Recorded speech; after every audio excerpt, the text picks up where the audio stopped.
The island of Sodor is surrounded by beautiful blue sea. It has fields of green and sandy yellow beaches. There are rivers, streams and lots of trees where the birds sing. There are windmills and a coal mine and docks where visitors to the island arrive.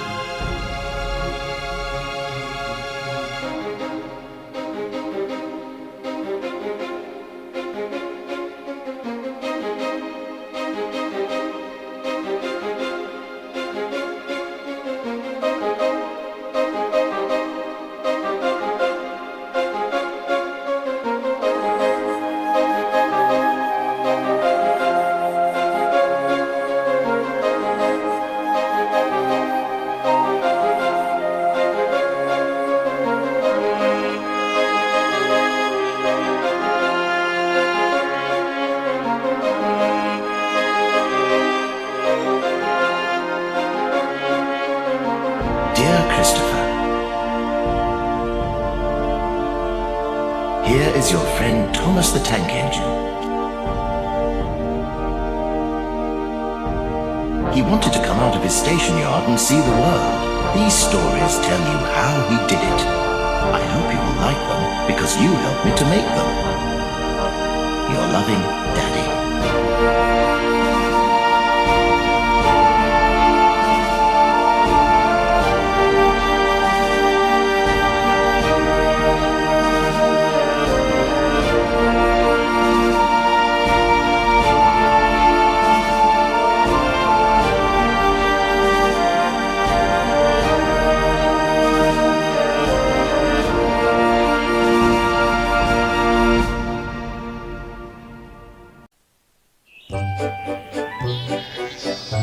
Rusty, Rheneas and Scar Loey chugged cheerfully through the Sodor countryside.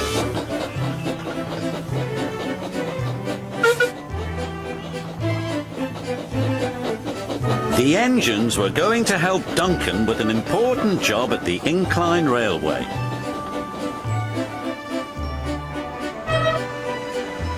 The engines enjoy working at the Incline Railway.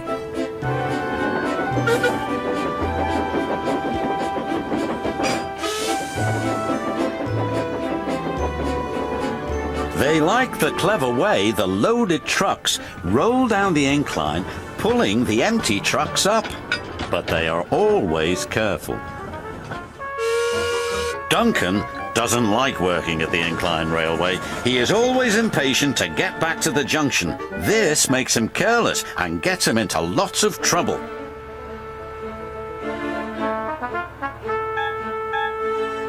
Rusty hoped Duncan would stay out of trouble today, but he was already in too much of a hurry. "I'm a plain-speaking engine," gruffed Duncan, "so collect your trucks and be quick about it." And off he steamed. "Bossy boots," chuffed Rheneas. "Pushy puffer," huffed Scar Loey. They didn't like Duncan telling them what to do.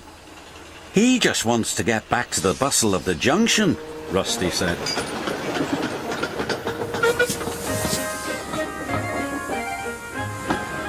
Duncan wanted everyone to work faster. "You're supposed to be helping me," he grumbled, "but you're as slow as snails." "We are proper engines," Rusty huffed crossly. "We follow the rules." "We can't send up more than 4 trucks at a time," chuffed Rheneas. "Then work faster," said Duncan impatiently. Later that day, Duncan was working the incline. "I'll show you how fast a really useful engine can work," Duncan called as he hastily biffed one truck into another. And then another. Soon Duncan had his 4 trucks. "Nothing to it," he boasted to Rusty. "Those trucks will pay you back," warned Rusty. "Trucks don't like to be biffed." "I can handle trucks," he cried. The 3 little engines could see Duncan was not going to listen. They carefully trundled away from the incline with their trucks full of slate.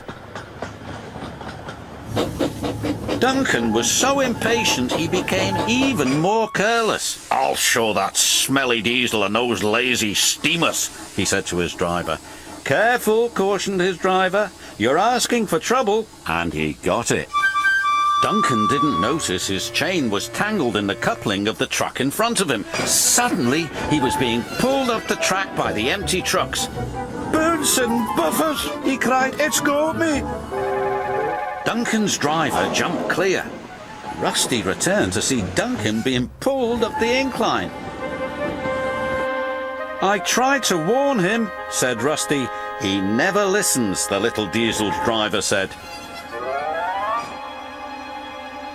The chain pulling Duncan's trucks couldn't hold the weight. It suddenly snapped. "Help!" he yelled.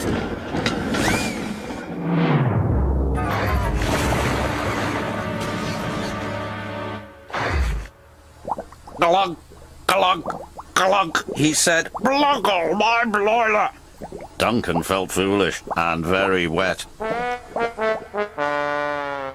When the Fat Controller arrived, he spoke severely to Duncan. "You have not been a responsible engine," he said. "Your impatience has caused confusion and delay, and you owe these engines an apology." "Sorry," Duncan said to Rusty, Rheneas and Skarloey. "Once you have been repaired," the Fat Controller said, "you will work the incline until you learn to be patient and careful." "Yes, sir," said Duncan.